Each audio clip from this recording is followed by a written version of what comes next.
Bom, gente, começando a gravar o vídeo sobre a resposta do exercício, os exercícios avaliativos de administração financeira. Então, a gente vai considerar a empresa Netuno. Os administradores querem, a partir da situação atual, projetar mudanças na estrutura financeira e de capital, aumentando a participação de terceiros e avaliando os efeitos disso nos resultados. Então, nós temos os dados da empresa, ela tem um patrimônio líquido de 100 mil, uma relação passivo, patrimônio líquido de 0,40. Eu pedi para calcular o passivo, aí nós temos taxa Selic, retorno de mercado, beta, quantidade de ações, o retorno exigido das ações também pedi para calcular, valor contábil das ações, preço estimado, o custo de capital próprio por ano, o custo de capital de terceiros por ano, e aí nós temos então o percentual do custo total, o percentual do custo capital de terceiros, percentual do custo capital próprio e o WACC. Bom, temos aqui uma situação também de demonstração de resultados, né, com a receita de vendas, menos impostos, custos, despesa financeira até chegar no lucro líquido, e estamos pedindo calcular o custo médio ponderado de capital, ROE e GAF, EVA, MVA, valor de mercado, LPA, e o preço estimado das ações, e perguntei, no caso das fontes de financiamento, que você estudou, quais as fontes você sugeriria para essa empresa. Bom, esse exercício ele está resolvido na planilha Excel enviada. Então, vamos aqui aos dados. Nós temos, então, a situação atual e as situações projetadas. As situações projetadas não muda o capital próprio, muda a relação de endividamento. Então, como que a gente vai calcular essa relação de endividamento? Então, se o meu passivo dividido pelo PL é 0,40, para eu achar o passivo, eu só vou multiplicar. Então, eu peguei aqui 100 mil e multipliquei pelos 0,40. Aqui é a mesma coisa, 100 mil 0,60, 100 mil 0,80 e 100 mil dividido por 1. O que eu tenho, então? Eu tenho aqui o meu passivo projetado. A taxa Selic não muda, é 3. O retorno de mercado ele vai mudar em função do aumento do passivo, que é a percepção de risco aumenta à medida que aumenta o endividamento, que a gente tem lá na teoria de finanças. O beta também ele vai aumentar. O número de ações ordinárias vai permanecer o mesmo, então o retorno exigido das ações, ele vai ser o mesmo retorno que nós estamos esperando aí da empresa, que seria esse retorno calculado pelo custo de capital próprio, que nós vamos calcular aqui embaixo, né, que é o WACC. Aí eu vou até aumentar aqui o número de casas decimais para ficar compatível aqui. Então, agora a gente não vai fazer isso, eu vou fazer aqui, depois eu vou mostrar para vocês como é que a gente fez. Aqui o valor contábil das ações, o preço estimado, o custo do capital próprio ao ano, então aqui a gente calculou uma formulazinha, né? Então, que é a fórmula do CAPM. Então, a fórmula do CAPM, a gente vai pegar, então, a taxa Selic, mais, aí vamos abrir dois parênteses aqui, então eu vou pegar o beta, que ele multiplica o prêmio de mercado, a diferença do prêmio de mercado, que é eu pegar o retorno, é o prêmio pelo risco, desculpa, o retorno de mercado menos a taxa Selic, ok? Então eu dou um Enter, então eu achei 13,8, então o que eu fiz? 1,2, desculpa, 3% mais 1,2 vezes 12 menos 3%. Bom, a mesma metodologia eu vou usar para as outras aqui, então peguei, só copiei. O custo do capital de terceiros, ele já está determinado, então 12, 14, 15 e 20. Então o custo do empréstimo aumenta à medida que o volume de financiamento aumenta também, porque a empresa está incorrendo um novo risco. E aqui a gente vai calcular a proporção de capitais de capital próprio e proporção de capitais de terceiros. Então, gente, continuando o vídeo, a gente vai calcular aqui a proporção de capitais próprios e a proporção de capitais de terceiros para a gente calcular o custo médio ponderado de capital. Então, o que eu tenho? Basicamente, para eu achar qual que é a proporção de capital próprio, eu tenho 100 mil e tenho 100 mil e 40 mil. 100 mil de PL e 40 mil de passivo. Então, eu tenho uma estrutura de 140 mil. Então, eu vou pegar 40 mil, desculpa, eu vou pegar 100 mil e vou dividir por 140 mil. E foi isso que eu fiz na fórmula aqui, ó. E aqui no custo, no percentual do capital de terceiros, eu vou pegar então 40 mil e vou dividir por 140. Aqui 100 mil dividido por 140 e aqui 40 mil dividido por 140. A mesma metodologia nos outros. Então aqui, ó, capital próprio 100 mil dividido por 160, de terceiros 60 dividido por 160, 100 mil dividido por 180, 80 dividido por 180, 100 mil dividido por 200, 100 mil dividido por 200. Bom, o próximo passo agora é a gente calcular o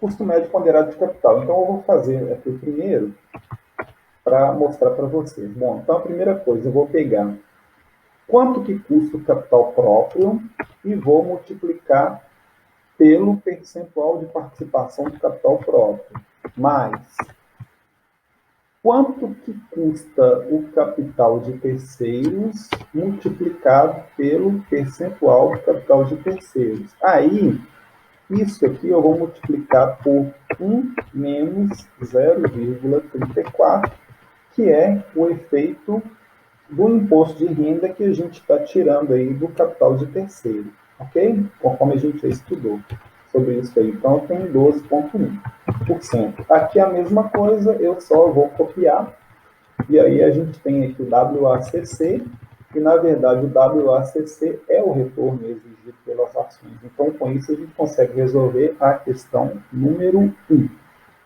A questão número 2 pediu para poder calcular o ROI com E, o ROI com I e a alavancagem, o grau de alavancagem. Bom, como que a gente calcula o ROE com E? Então, o que eu vou pegar?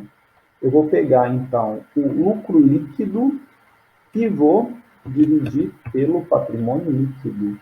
Então, eu tenho o patrimônio líquido de 100 mil, então o patrimônio líquido é fixo, então eu vou pegar 15 mil dividido por 100 mil. Então, eu vou achar 15%. A mesma coisa aqui, ó, 19.320 dividido por 100 mil vai dar 19,32. E assim sucessivamente.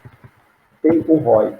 O ROI com I, então o que eu vou pegar? Eu vou pegar o NOPAT, que é o lucro operacional, lucro operacional após a tributação, mas antes das despesas financeiras, né? E vou pegar esse ROI e vou dividir pela estrutura de capital que a gente tem, tá? O ROI, que é o investimento. Então, o ROI é sobre o patrimônio líquido e o ROE é sobre o investimento. Então, eu estou considerando que o investimento aqui dele é 140 mil, que é o capital próprio e o capital de terceiros, né? Então, aqui no caso, a gente teria 19.800, que é o NOPAT, dividido por 100 mil mais 40 mil, que é 140 mil. Então, a gente achou aqui 14,14. A mesma metodologia nos outros, né? Então, o lucro, o NOPAT, ele aumenta e a estrutura de capital da empresa também aumenta. E nós teremos esses resultados aqui. E o grau de alavancagem, nosso grau de alavancagem financeira, na verdade, a gente vai pegar o ROE com E e dividir pelo ROI com I. Então, eu tenho 1,06, 1,12, 1,21, 1,15. O que significa o grau de alavancagem financeira? Significa quantas vezes que nós estamos tendo o financiamento de capitais de terceiros para gerar uma possibilidade de um resultado maior, ou positivo ou negativo. Então, observem que, mesmo a gente tendo Continuando a nossa questão, vamos agora para a parte 3, que pediu para calcular o EVA, o MVA e o valor de mercado. Bom, o EVA ele é a ideia de lucro residual que nós estudamos. Eu calculei aqui de duas formas, na verdade três, né? Eu calculei primeiro o EVA percentual. O que é o EVA percentual? Então, a gente vai pegar aqui, ó, quanto que ele teve de resultado percentual e nós tiramos esse resultado percentual do custo médio ponderado de capital. Então, esse resultado para a gente é o ROI, que é 14,14, menos o B17, nosso aqui, que é o 12,1. Então, 14,12 menos 12,1%, então nós achamos 2,02%. Ou seja, ele está tendo um retorno de 14,14 menos um custo total de financiamento de 12,1, então ele consegue agregar de valor para a empresa 2,02. Isso multiplicado pelo valor do investimento, então nós estamos multiplicando pelo valor do investimento. O que foi convencionado que é o valor do investimento? Os 100 mil de capital próprio mais os 40 mil de capitais de terceiros. Então, se eu pegar 2,02% e multiplicar por 100 mil mais 40 mil, que a gente estabeleceu, que seria um montante de investimento, então nós temos um EVA de 2.832. Bom, a fórmula que eu coloquei aqui para vocês também, do lucro operacional após o imposto de renda, que é o NOPAT, menos o investimento, vezes o WACC, dá também a mesma coisa. Então, o que eu peguei? Eu peguei o NOPAT, 19.800, menos o investimento, menos os 100 mil e os 40 mil, que multiplica pelo WACC, que seria 12,1%. Então, nós achamos ele aqui em termos de valor, tá? Então, aí, o EVA em percentual e o EVA em valor da empresa. Então, o que a gente observa? Se a gente observar aqui nas quatro situações, a situação que apresenta o maior EVA é a alternativa 2, que é a terceira situação, né, que seria a situação 2. Tanto em termos percentuais, quanto em termos de valores absolutos. Bom, o MVA, o que é o MVA? O MVA é como se fosse o valor de mercado que está sendo adicionado à empresa em função do EVA que ela está gerando. E é bem simples a conta. O que é o MVA? Pegar o EVA e dividir pelo WACC.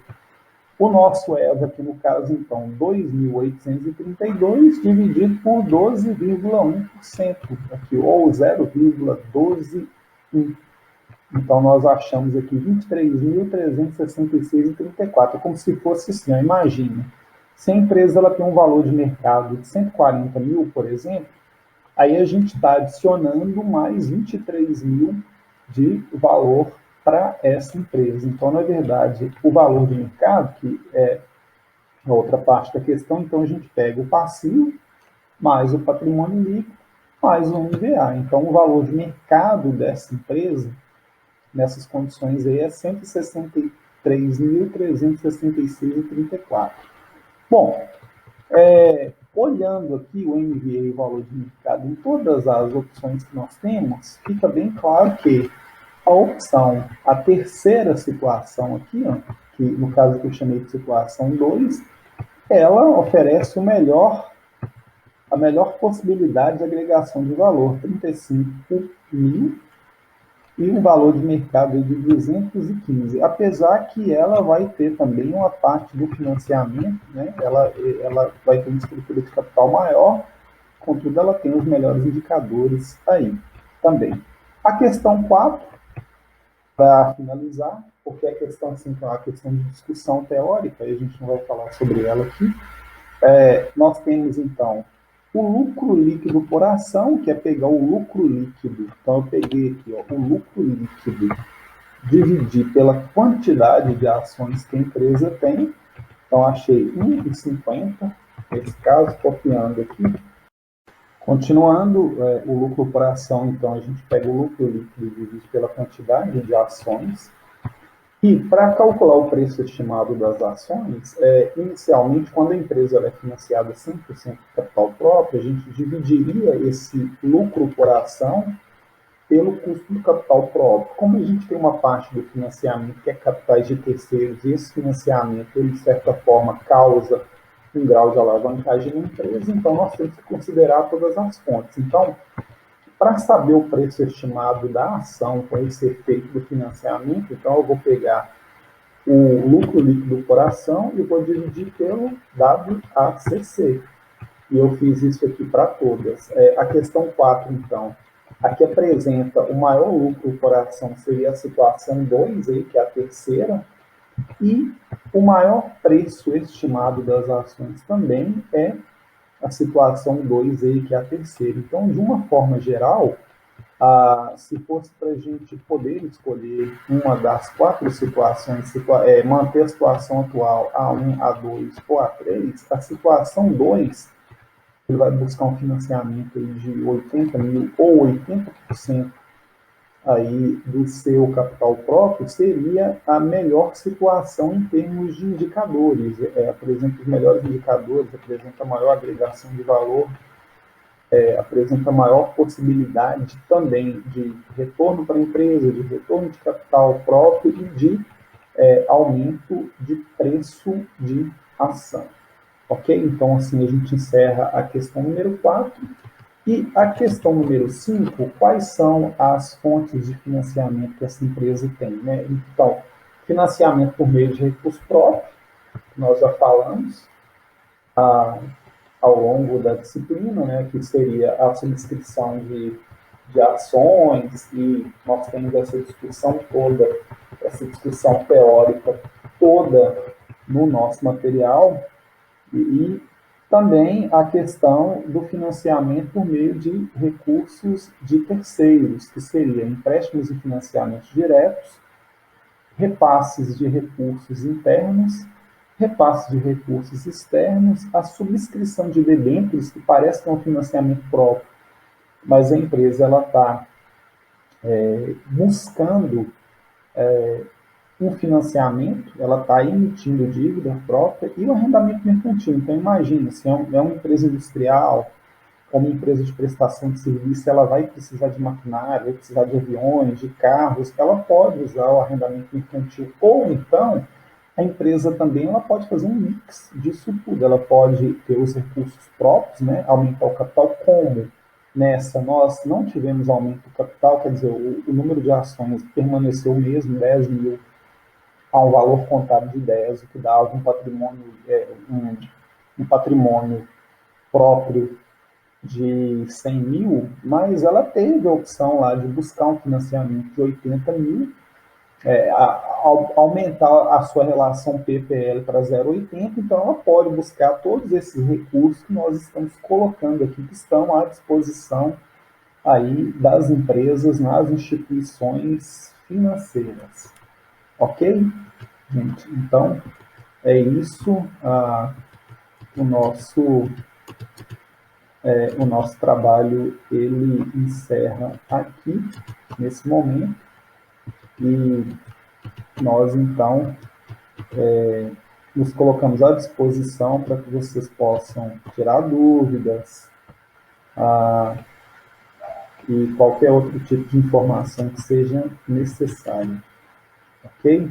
Então, um grande abraço a todos e